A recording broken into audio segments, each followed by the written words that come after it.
before we get started, I just want to let everyone know, everything else in this video, everything I'm about to talk about, I recorded before any of the Marvel Snap TikTok ban related outages. This is not a video about how I'm not able to play Marvel Snap for a couple of days because I live in the United States and it is not on the App Store or whatever, and I assume by the time this video goes out it will be back because they said they'll restore it in 24-ish hours, and that seems true. But I recorded all this video except one bit that'll show up later before Marvel Snap was banned. Okay, enjoy. So if you've seen the title of this video, you know what I'm about to say, but I wanted to explain why.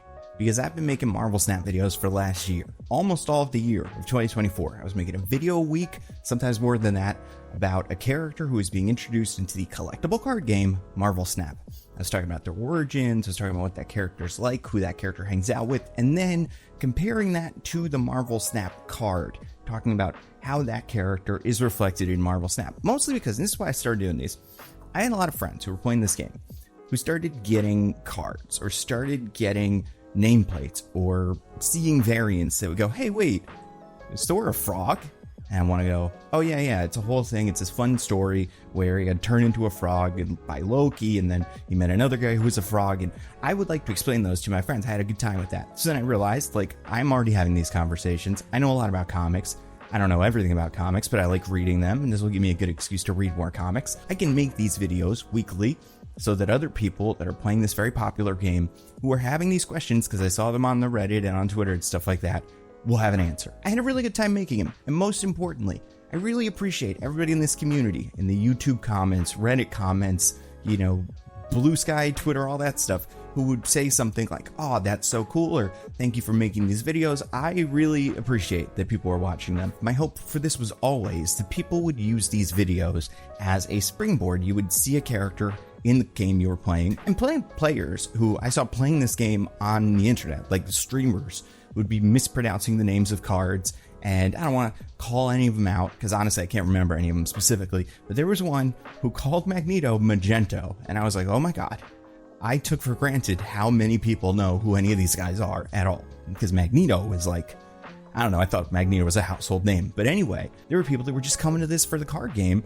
who loved what Second Dinner was doing. So I wanted that to be a gateway to comics, because I think comics are great.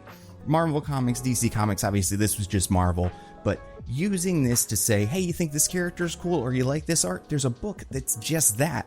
And it's one of the best comic books, so here's a place to start reading about them, and here are other characters you might find fun. And I've done this on my Nando Cut channel and my Nando View Movies channel. I've talked about characters and said, you know what, this is what this guy's like in the comics. In my Henry Cavill casting video, I explain who Hyperion is. I explain who Captain Britain is. I explain who Wonder Man is. In my Casting the X-Men video, I have what I think is a very succinct explanation for Psylocke's incredibly convoluted backstory. So like, stuff like that I think is fun, but I'm done. I'm finished with them after this last one, which is about Moonstone, a character I really like, one I was very passionate about. Part of me was like, do I finish out the month with Bullseye and Ares? And then in reality, I was like, I don't really have too much to say about Bullseye.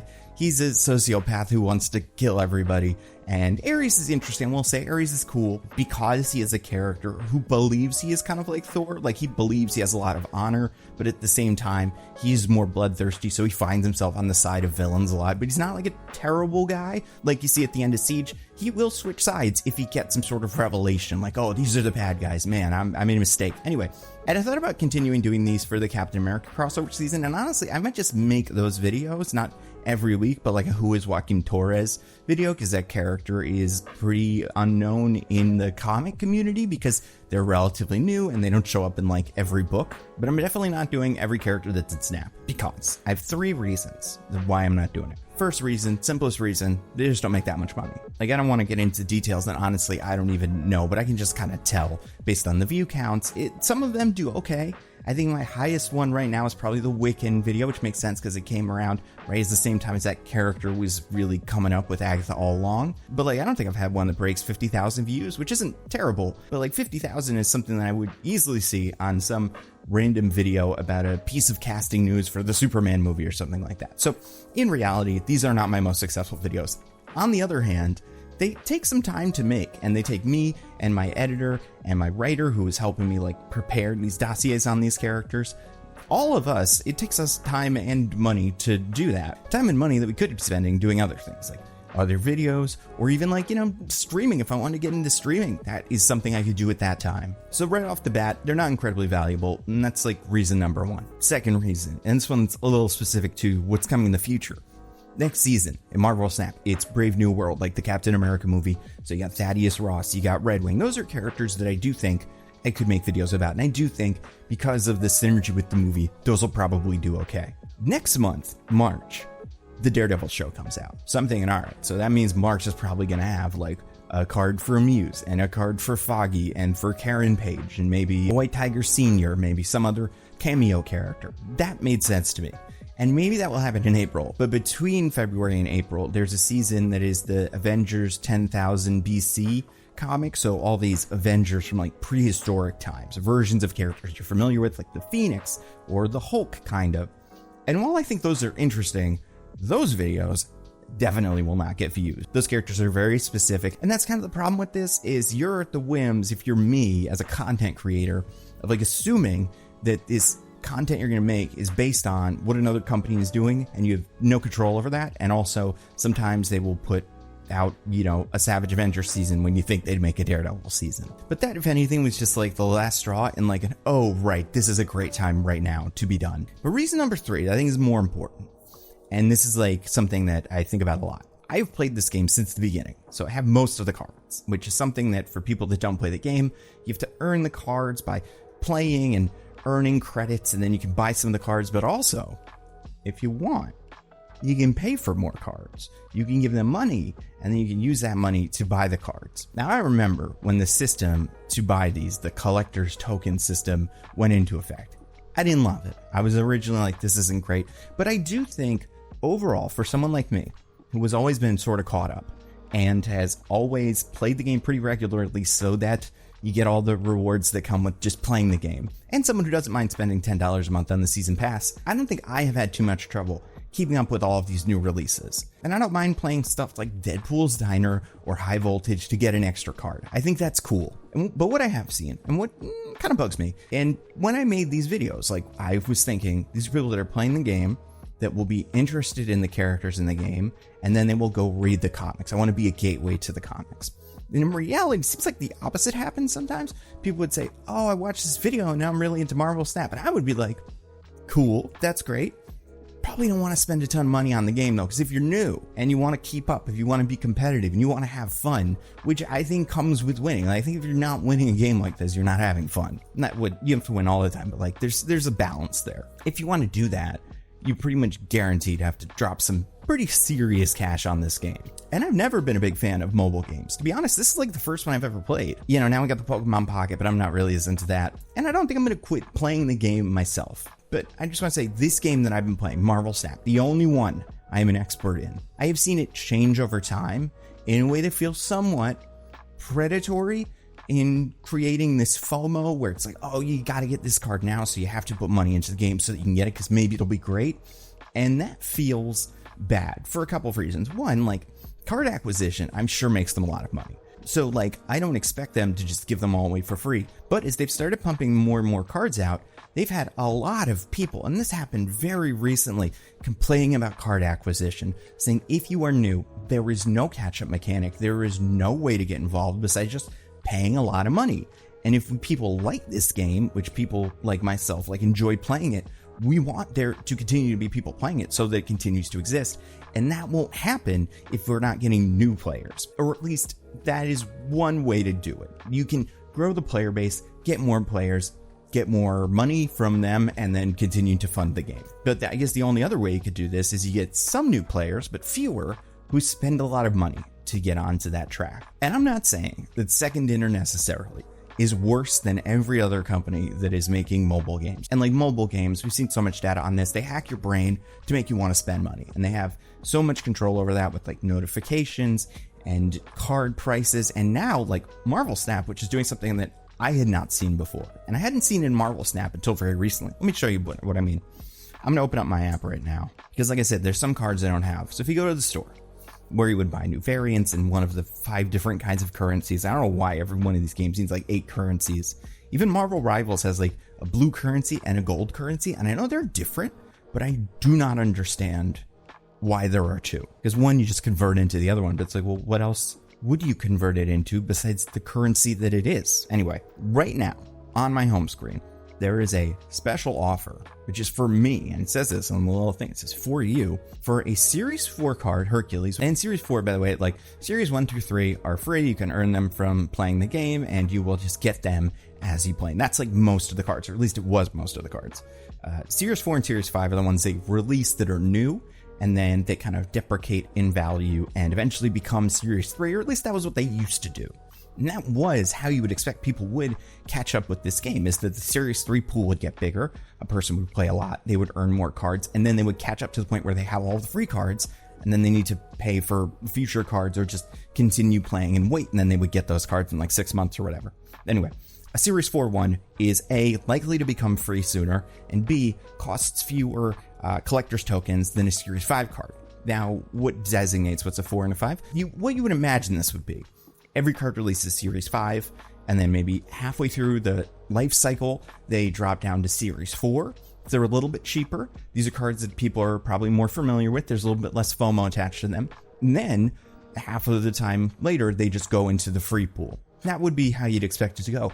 And without getting into the series as much, that is how it used to go. You used to be able to track, like, okay, MODOK is the season pass card, which means in 6 months or whatever, it will rotate down to being a free card. So it was something that you could say, listen, I don't want to pay for this exactly now, but I know if I'm playing the game in 6 months, I'll be able to get it for free. So like, that's not so bad. But anyway, Series 4 card, not incredibly valuable. Hercules, by the way, is the Series 4 card that I still don't have this card, even though I really do like the character. And so this comes with 10,000 collector's tokens, which means you could buy a Series 5 and a Series 4 card flat, or you could buy, you know, a Series, well, it's probably just that. You could buy a Series 5 card and then, you know, save up for a Series 4 card. Some Hercules boosters, so you can upgrade the card, that's nice. A nameplate, and then the card itself. That costs, in my store, for me and only me, $100. That's too much money for something like that. Like, that is just flat out from understanding how much stuff costs in the game, how much people have paid for things in the game. That does not seem like a reasonable amount of money, even with the credits, to attach to that card based on the value of getting that card. Because A, that card is not meta relevant, it never has been. But the problem with that is, everybody gets a different one of those. Everybody gets a different card sold to them that is one that they need, like that makes sense. And they're all valued differently, but they're not all like $100 or something like that. It seems like they're using a lot of data to figure out what to charge everyone for the card based off how likely they are to buy it. It's like, for me, maybe they know I'm probably not going to spend that money on that card. But maybe for somebody else, somebody who's new, somebody who's like, oh, I need some cards. Like, I'm behind on cards. Ooh, there's an offer for a new card. And I don't really know what it does, but like, it sounds cool. It's Hercules. Like, I like that character. I will buy that card so that I can have it. I've seen so many of these deals on the subreddit. People have been posting the ones that they get, and they are all just completely different nonsense. And the game, to be fair, has deals that are the same for everybody. It's like a variant of a card usually that is cool, like by an artist people like, or has some sort of theming that's relevant to the season. And that comes with boosters, and sometimes that comes with, you know, collector's tokens or whatever. But that costs the same amount of money for everybody. There's this thing, which is this extra bit of monetization that feels random, or at least either super targeted or just like completely random. Like, let's see if this guy will give us $100, that I just do not like. There's something about it that feels very scummy to me. And I've got nothing against whales. That's what the term they use. People that spend hundreds of dollars on a game like this. People that have every variant. And I think that is fine if those people are loaded. If you got, you know, millions and millions of dollars and you want to throw $1,000 a month in a Marvel Snap or something like that, go for it. Go crazy. That kind of person is making the game more free for someone like me, so that's great. But what I worry about is a game like Marvel Snap giving you a lot of cards up front and then saying, oh, actually, you know what? They're not going to come as frequently. And this is something they changed. Like, oh, we were going to give you some more of these Series 5 and Series 4 cards, but we're actually going to hold back so we can maintain the economy of the game. And we're not going to let you earn as much gold because that's changing the economy of the game too. And we're going to make fewer bundles you can buy with gold. So what it seems like they're doing is understanding that people want these cards and they will pay for these cards. Some people will. And for that reason, they're putting them all in these like big, giant, expensive bundles. But the problem is, games like this, and every mobile game is like this. And you know what else is like this? All these gambling apps that apparently exist now that I cannot believe are legal, and ones that are just full of gambling. And like, to be fair to Marvel Snap, there are not currently loot boxes in the game. Timestamp this video, I'm recording it on January 18th, but like as of right now, there are no loot boxes, so that's good. But like, there's so many things that games like this do to trick you into spending money you probably shouldn't spend. Like money that you're on the verge of deciding, do I save this money or do I spend it? I'm not saying don't spend money on a game you like or don't do whatever you want with your money. What I'm saying is these apps tend to be manipulative in a way that favors the company. But like, everybody that plays this game knows about a couple of unfair things that exist within the game. Like, certain cards are never in the spotlight rotation. A lot of times the cards in the spotlight rotation aren't very good, but they know if for a couple of bad cards and one good card, there's more of a likelihood that you will gamble. So technically, you know, the 1 in 4 chance of opening a spotlight cash for, I'm not going to explain to everybody, but like, if they were all of the cards, if there was some sort of very standard, like, rotating mechanism for when a card goes into a spotlight cache, or when it goes into series 3, because they said, oh, we're going to do series drops, it's going to be great, and they drop like a couple of cards in series 3 and a couple of cards in series 4, but most of them stay in series 5. Like,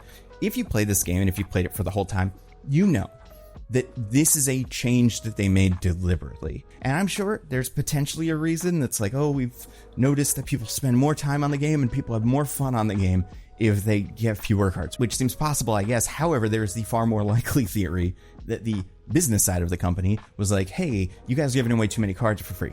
Give fewer cards away for free. And in fact, give less gold away for free. And give less of this away for free. So that everybody has to spend money to get these things, especially people that are like committed, but then take like a month or two off because it's a mobile game. It's kind of addicting. Maybe you don't have time. You know, maybe you have a lot of stuff to do. You come back and now you're super behind, but you've already put years into this game. So it's like, you know, spend a little extra money, get some extra spotlight caches. And I get it. Again, I'm not saying people should not spend money on a game like this. All I'm saying is I don't love being a gateway to a game like that. I think that is not what I want to do. You know, I see people advertising games like, what was that game everybody used to, it was like a game, every YouTuber used to advertise it. I don't remember what it is. I feel so stupid. It's, what the heck was it? There was a mobile game. I don't remember what it was that all the YouTubers were pushing for a while. And not all the YouTubers, but like a lot of them. And you'd see it in a YouTube video, another one of these. And I'm not saying people that are promoting that game are bad or anything like that, but that's just the kind of thing that I don't feel incredibly comfortable, you know, promoting because of how much those companies tend to use micro-targeting to influence people into spending money they don't have. I'm not saying Marvel Snap is doing that specifically or that they're the only people that are doing that. I think that's something that happens in every mobile game. It's one reason I'm not a humongous fan of mobile games. And once, you know, Snap comes and goes, I'm probably not going to play another one. And like, maybe this would seem unreasonable, all these things I'm saying, if I wasn't playing Marvel Rivals right now and they're going to give you all of the characters for free. They're not locked behind a battle pass. There's no FOMO. It's not like Overwatch 2 where you spend money so you can play the new character early and hopefully win games because they'll be in the meta because, you know, we're not going to nerf it, kind of like they do with the season pass cards in Marvel Snap, but that's a different conversation. I think a game like this has different ways to succeed. One of the ways is to really spend money on variants and spend money on cosmetics. And that's what Marvel Rivals is doing. And I'm hoping that that's the way forward and that is so successful that it changes the way Marvel Snap is doing its thing. So that's point 3. I don't know, point 1 was like, what, 2 minutes? Point 2 was like 2 minutes, and then point 3 was like 20 minutes. But I think point 3 is more important, and it's something I've always kind of struggled with, because on one hand, this is pretty much the standard, but on the other hand, having experienced it firsthand, I just hate it. I really don't like it. And like, that's why I tried not to say like, oh, you gotta play this game. It was just kind of like, this is why we're talking about this character in this video. But anyway, I just wanted to make this last video, which is not the last video on this channel, but it's the last one of these Marvel Snap update video things, so I could explain why I am no longer making Marvel Snap videos. 3 reasons, and 2 that have nothing to do with the game like itself. And frankly, like, reason 2 I like, right? Reason 1, they don't make that much money for me. They don't make enough money that it's like, oh, I gotta keep doing these. Reason 2, they're getting into some really obscure characters, which is cool in theory, but also will lead to videos that will be seen by way fewer people. and therefore make even less money. It's like looking forward to March, I have a feeling those, if I had made them, will be the least popular videos I've ever made. Like, I think it'd be a miracle if any of them breaks 10,000 views. But then reason number 3, and the reason I've kind of always felt weird about this, and to be fair, I do not work for Second Video, like I'm not in the partner program. I applied for the partner program, but my content was not the kind of content they were looking for. I don't know. But yeah, reason 3, the scumminess of mobile games generally, and especially these random for you deals. And I'll say, the people working on this game is an incredibly functional game. It is incredibly fun to play. I really like this game. I just hate the monetization of it, and I think that is eventually going to kill this game because it is going to make it harder for new players to play, because what they should be doing. And this is a little bit of advice, unsolicited advice, from someone who isn't even in the partner program, so got absolutely no skin in the game. There are going to be people who see Thunderbolts, who see Fantastic Four First Steps, who see Daredevil, who see Wonder Man at the end of the year, who see Marvel Zombies, I'm sure there will be Marvel Zombies cards, and go, oh my god, that's so cool. I love those characters. What can I do to, become more involved in them? And they will pick up Marvel Snap is one of the things, because you guys are really able to do this in a way that Marvel Rivals really can't, right? Like Marvel Rivals, I'm sure wants to add characters in a, movie that's going to come out in a month or so, but like they have a very complicated release schedule. Like creating a complete Marvel Rivals character from scratch is hard. And I'm sure they have, obviously an idea of what's coming so they can get ahead of it. But like for Marvel Snap, it is much easier to invent a Marvel Snap card than a Marvel Rivals character. So you're even more nimble, right? Fantastic Four comes out. It's a huge hit. Please, fingers crossed. I want a good Fantastic Four movie in my lifetime. And people go, oh, I want to do Fantastic Four stuff. They pick up Marvel Snap. They start playing the game. Oh, they're Fantastic Four characters in the game. But then they go, oh, yeah, they just released a Herbie card. I love Herbie. Let's get him. Or, a Shala Ball card, like the new Green Lantern. And they see that it costs $100. And they go, well, I'm not paying that. And then they don't continue to play the game. Not all of them, but some. Some that could totally be got if they were like, I buy it now or I wait 6 months and I get it. But because Marvel Snap seems to be prioritizing short-term money over longevity, I don't think that the game will have a great future without some changes. And one last thing that I forgot in the original recording but I want to talk about now, there are plenty of other creators who make videos about comic books. I'm a fan of many of them, have been for a very long time. So I just want to give you a recommendation here of 5 people who, in the absence of my Marvel Snap videos, may be able to fill that void, even for specific characters. Like even for Bullseye, for example, you'll probably find at least 1 or 2 Bullseye videos between these 5 channels. First 2, friends of the channel, they've come up before, Owen Likes Comics and Comic Drake. Owen Likes Comics makes these really great documentary style videos about different moments in comic history. So a lot of them are like the founding of this company, or like what happened to this character who got traded between the companies, or like what was this event and why did that start? However, there are also videos about specific characters when those characters are relevant to events. Like a Sentry video is one that Owen's got that is kind of similar to the stuff that I was making. Like if you're like, oh, who is the Maker? I don't understand that character. Owen Likes Comics has a great video about it. Other one, Comic Drake. So Comic Drake has been making videos about comics forever. Talks about Marvel, DC, all of it. They have some videos that are in the same vein as my Marvel Snap videos, and they've been making them way longer, which means they cover characters that I have covered as well. They have a video about Gwenpool. They have a video about Luna Snow. They have other stuff that's like fun history. Like if you ever wondered what the deal is with Mantis, and if you haven't wondered that, that's not that unusual, except Mantis has a wild backstory, and I would recommend Comic Drake has a great video about that. And by backstory, I mean like a story about what happened between like the creator who was obsessed with this character. It's really interesting. But anyway, Owen Likes Comics, Comic Drake, those are 2 easy ones. 3 others I don't think I've mentioned on the channel before. Casually Comics, a channel run by Sasha, talks about comic books. A lot of it too that's great about Casually Comics is it's a lot of recent stuff. So if there's an ongoing book right now that's a big deal, like the new Ultimate books that DC is making, and you're like, I want to learn a little bit more about them before I jump in and read, or maybe I want to read the Batman one, but I'm not sure about the Wonder Woman one. Sasha has videos about those that come out like the week those comics are produced, so it makes it really easy to keep up and follow along with them. Then we've got Mary Marvelite. So I'd say out of all of the creators I've mentioned, Mary Marvelite's videos are the closest to the ones I've been doing about Marvel Snap. And Mary Marvelite has been making them way longer than I have. In fact, many times I have been researching a character, someone like Wonder Man, and reading books about them. I'm like, I think I get him, but let's check the Mary Marvelite video just to make sure I'm not missing anything or I didn't misread something. They have really great explainer videos on tons of characters. These are all Marvel characters, although I don't know if they've ever done DC. I mean, you'd assume by the name it's only Marvel stuff, and that's what I mostly know them from. But so many videos and really well researched, really smart. Last one, this is similar to Mary Marvelite. The channel is called Average Will, and these are videos about characters. I will say one thing that I like about Average Will, they seem to be somewhat timely, but not always the way, so to give you an example,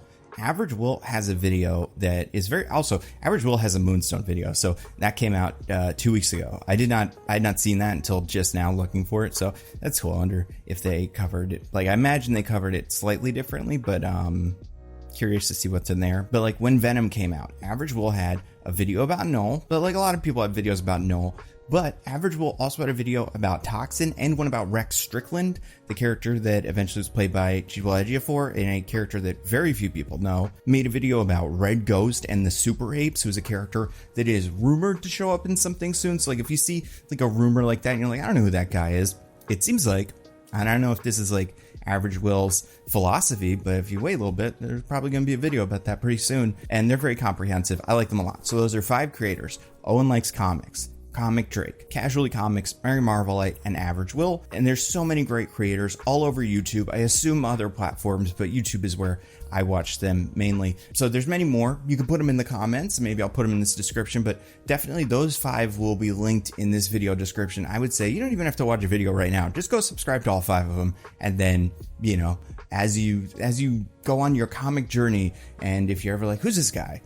Check on one of them. One of them's probably got a video, and they're all great. But if you enjoy this video, and if you enjoy all these videos, continue to watch videos on my channel, The Nando Cut. I have another channel, Nando V Movies, and those are videos about kind of the same thing, but they're more produced, they're written, they're very good. They're pitches, they're casting, all that stuff. It's fun. I also have a podcast called Mostly Nitpicking, where me and my co-hosts, DJ and Diggins, pick apart a piece of pop culture by looking exclusively at the details. Sometimes that's the big movie of the week. Sometimes it's a random movie someone requested, like Swordfish, which we just did. And most importantly, best way to support the channel, besides liking and sharing videos, this video sponsor, Nebula. You know Nebula, it is a subscription streaming service that I and a bunch of YouTubers helped to create. It focuses on giving the creators more power to make the cool stuff that you guys already like, and giving you guys a better experience for watching it. That means all my videos go up ad-free.